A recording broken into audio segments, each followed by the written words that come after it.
Hello दोस्तों, कैसे आप सभी। उम्मीद है आप सब बढ़िया होंगे। दोस्तों आज हम देखेंगे समाजवाद, पूंजीवाद और साम्यवाद। हालांकि सोशलिज्म इसे इंग्लिश पूंजीवाद को जो है कैपिटलिज्म कहा जाता है। साम्यवाद को जो है साम्यवाद को कहा जाता है कम्युनिज्म कहा जाता है, जबकि समाजवाद को जो है सोशलिज्म कहा जाता है। दोस्तों हमने पूंजीवाद के बारे में वीडियो बनाया है और आप इसका जो है लिंक मैं अपने कमेंट सेक्शन में जो है इसका डिस्क्रिप्शन में उसका लिंक डाल दूंगा, आप उसे देख सकते हैं। हालांकि जो है आज हम देखेंगे तो समाजवाद और जो है साम्यवाद को देखेंगे। हालांकि जो है आए दिन ज्योग्राफी में, पॉलिटिक्स में, इकोनॉमिक्स में, इस सारी चीज़ें में जो है समाजवाद, पूंजीवाद और साम्यवाद जैसे शब्द आते हैं, जिसको लेकर आखिर जो है बच्चे बहुत ज़्यादा कंफ्यूज हो जाते हैं कि आखिर जो है समाजवाद, पूंजीवाद और जो है साम्यवाद होता क्या है। हालांकि हमने बताया जिस तरह से कि पूंजीवाद का मैंने वीडियो बनाया हुआ है, अपने डिस्क्रिप्शन में इसका लिंक डाल दूंगा। आप वहाँ से जो है पूंजीवाद के बारे में देख सकते हैं कि आखिर पूंजीवाद होता क्या है। उसके बाद समाज देखेंगे तो समाजवाद यानी समाजवाद देखेंगे यानी सोशलिज्म देखेंगे।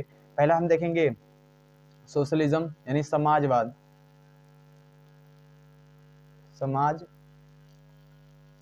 समाजवाद देखेंगे। समाजवाद जिसे इंग्लिश में कहते हैं तो socialism, socialism.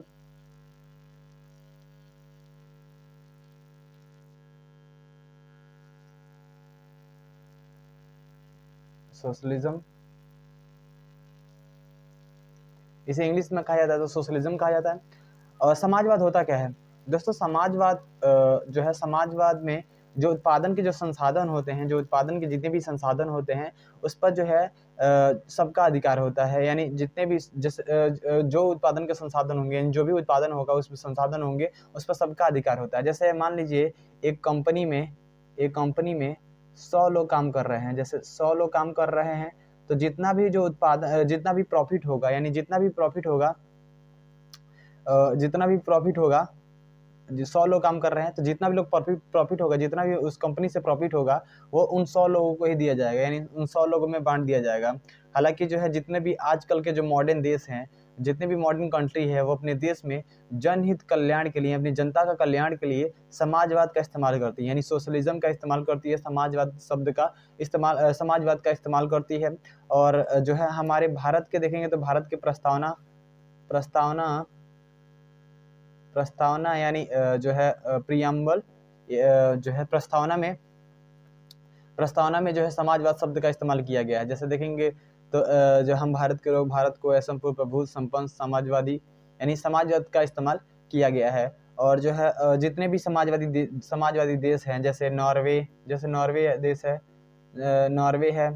Norway, Sweden, Finland, Denmark जैसे देश है, वहाँ पर सोशलिज्म यानी समाजवाद है। इसलिए वहाँ पर जो शिक्षा और स्वास्थ्य जो है, यानी शिक्षा और स्वास्थ्य जो है बहुत ज़्यादा निचले स्तर का है। यानी वहाँ पर जो एजुकेशन और जो है हेल्थ बहुत ज़्यादा सस्ता है। इसलिए जो हमेशा जो ह्यूमन डेवलपमेंट इंडेक्स यानी HDI यानी विश्व खुशहाली सूचकांक का जो रिपोर्ट आता है, यानी ह्यूमन डेवलपमेंट इंडेक्स, जो भारत का भी 132वां स्थान है, तो उसमें हमेशा जो नॉर्वे, स्वीडन, फिनलैंड, डेनमार्क जैसे देश है, वो हमेशा पहले नंबर पे आते हैं, हमेशा जो फर्स्ट नंबर पे आते हैं। क्यों? क्योंकि वहाँ पर जो एजुकेशन और स्वास्थ्य जो है बहुत ज़्यादा सस्ता है।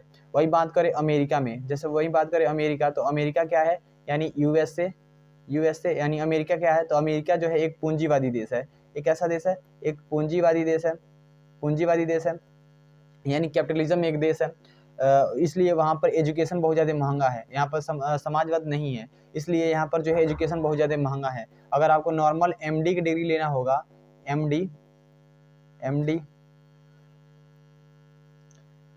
नॉर्मल आपको MD की डिग्री लेना होगा, तो जो भारत के मेडिसिन का डिग्री होता है, जो कि भारत के MBBS डिग्री के बराबर होता है, जो भारत के MBBS डिग्री के बराबर होता है। अगर इसको लेना होगा तो भारतीय रुपया कम से कम 1.5 करोड़ से अधिक रुपया लगेगा आपको इसको लेने के लिए। और इसलिए जो ह्यूमन डेवलपमेंट इंडेक्स में नॉर्वे, स्वीडन, फिनलैंड, डेनमार्क जैसे देश है हमेशा पहले नंबर पर आते हैं। क्योंकि यहाँ पर शिक्षा और स्वास्थ्य जो है बहुत ज़्यादा निचले स्तर का है। हालांकि जो है समाजवाद की शुरुआत कब से होती है, तो समाजवाद की शुरुआत होती है तो 1830 से 1860 के बीच इसकी शुरुआत होती है। 1830 से 1860 के बीच इसकी शुरुआत होती है। लेकिन आगे जाकर अमेरिका जैसे पूंजीवादी देश जो है इस चीज़ को, सोशलिज्म को अपनाने लगते हैं। हालांकि जो है आजकल के हर देश, जो मॉडर्न देश हैं, जो अब जितने भी लोकतांत्रिक देश है वो अपने देश में समाजवाद का इस्तेमाल करते हैं, यानी सोशलिज्म का इस्तेमाल करते हैं। जैसे भारत भी करता है, हर देश जो है सोशलिज्म का इस्तेमाल करते हैं। उसके बाद अगला टॉपिक हम देखेंगे, तो अब अगला टॉपिक क्या है? अगला टॉपिक है साम्यवाद, यानी साम्यवाद।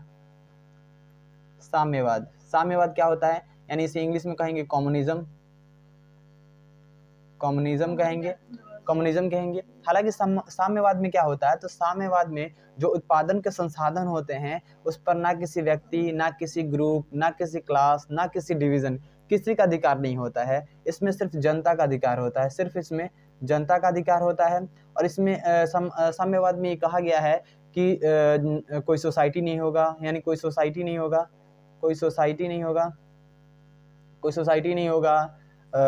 कोई डिवीज़न नहीं होगा, कोई क्लास नहीं होगा, कोई जो है कोई भेदभाव नहीं होगा, कोई क्लास नहीं होगा, कोई डिवीज़न नहीं होगा, कोई सोसाइटी नहीं होगा। इसमें कहा गया है कि ना स्टेट होगा, ना गवर्नमेंट होगी, यानी ना राज्य होगा, ना सरकार होगी। इसमें कहा गया है ना पैसा होगा, ना इकोनॉमी होगी। लेकिन आगे जाकर कुछ इस साम्यवाद में कुछ ना कुछ चेंजिंग किया गया और इसको जो है अपने देश में अपनाया गया। जैसे देखेंगे तो रूस दुनिया का सबसे पहला साम्यवादी देश है, और आगे जाकर जो है साम्यवादी ये भी जो है रूस टूट गया, 15 देशों में टूट गया रूस। उसके बाद से जो है चाइना के द्वारा इसमें चेंजिंग किया गया। और जैसे अभी देखेंगे तो चाइना में साम्यवाद तो है, लेकिन वहाँ पर एक पार्टी का शासन चलता है। जैसे वहाँ पर एक पार्टी डिसाइड करेगी कि अगला प्रधानमंत्री कौन होगा। वहाँ पर कोई व्यक्ति अगर चाइना में अगर शपथ लेता है अपने देश के प्रति, तो ये नहीं कहेगा कि हम अपने देश के प्रति वफादार रहेंगे, वो ये कहता है कि हम अपने पार्टी के प्रति वफादार रहेंगे। ये अपने लिए किया गया, जो कि चाइना के द्वारा किया गया है। इसके अलावा एक होता है फांसीवाद। क्या होता है? मार्क्सवाद क्या होता है? ये भी चीज़ें हम पढ़ेंगे। उम्मीद है दोस्तों आपको साम्यवाद और जो है समाजवाद के बारे में पता चला होगा। हालांकि अब इस पे कोई कन्फ्यूज़न नहीं होना चाहिए। हालांकि पूंजीवाद के बारे में पूंजीवाद के बारे में हमने वीडियो बना दिया है और इसका लिंक मैंने डिस्क्रिप्शन में डाल दिया है, आप यहाँ से देख सकते हैं। दोस्तों उम्मीद है आपको समझ में आया होगा। मिलते हैं अगले वीडियो में, तब तक के लिए जय हिंद।